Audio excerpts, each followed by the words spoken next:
دنیا میں اہل بیت سے بغض و عناد رکھنے والے ایسے بھی خارجی موجود ہیں اور اہل بیت کے ایسے بھی دشمن موجود ہیں جو یہ کہتے ہیں کہ حضرت امام حسین میدان کربلا میں لڑنے کے لیے گئے تھے اور لڑائی کے ذریعے اپنی خلافت کو منوانے کے لیے گئے تھے، مگر میں ان بدبختوں سے کہنا چاہتا ہوں کہ اگر حضرت امام علی مقام علیہ الرحمت والرضوان میدان کربلا میں لڑنے کے لیے جاتے تو اپنے ساتھ عرب کے سرداروں کو لے کر جاتے۔ اگر حضرت امام حسین میدان کربلا میں لڑنے کے لیے جاتے تو مکہ کے مجاہدوں کی تلواریں لے کر جاتے۔ اگر حضرت امام حسین میدان کربلا میں لڑنے کے لیے جاتے تو اپنے ساتھ میں 6 ماہ کے علی اصغر کو نہ لے جاتے، اپنے ساتھ میں معصوم بیٹی سکینہ کو نہ لے جاتے، اپنے ساتھ میں چھوٹے چھوٹے بچوں کو نہ لے جاتے۔ میں کہتا ہوں کہ حضرت امام حسین رضی اللہ تعالیٰ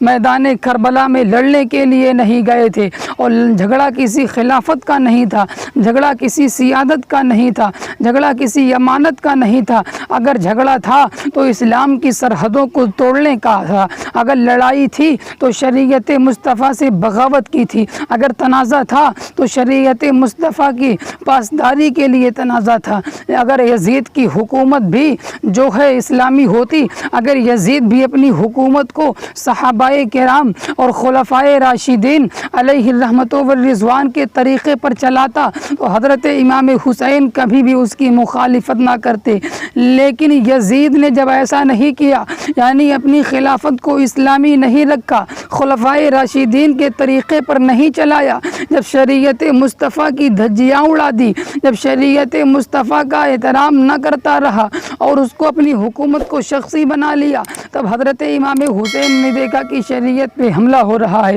اب حضرت امام حسین اسی شریعت کے تحفظ و بقا کے لیے میدان کربلا میں نکلے اور وہ شریعت مصطفیٰ کو بچانے کے لیے گئے تھے۔ تو اس سے پتہ چلتا ہے کہ حضرت امام حسین میدان کربلا میں لڑنے کے لیے نہیں گئے تھے، بلکہ ان کو مجبوراً لڑایا گیا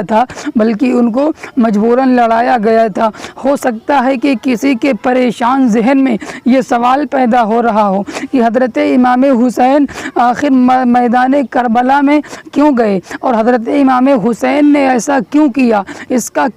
کی کیا وجہ رہی؟ تو میں آپ کو بتاؤں، میرے آقا نے ارشاد فرمایا، لا طاعت لمخلوق فی معصیت الخالق، کہ اللہ کی نافرمانی میں ہرگز کسی کی اطاعت قبول نہیں کی جاتی۔ ایک عام آدمی کے لیے ہے کہ کسی فاسق و فاجر کے ہاتھ پہ بیعت نہ کرے، اس کی جو ہے سرداری کو قبول نہ کرے، پھر وہ تو حضرت امام حسین ہیں جن کو گود ملی تو حضرت فاطمۃ الزہرا کی ملی، جن کو دست شفقت ملا تو حضرت مولائے کائنات حضرت علی شیر خدا کا ملا، ارے جن کے بابا سید الاولیاء ہوں، جن کے نانا سید الانبیاء ہوں، حضرت امام حسین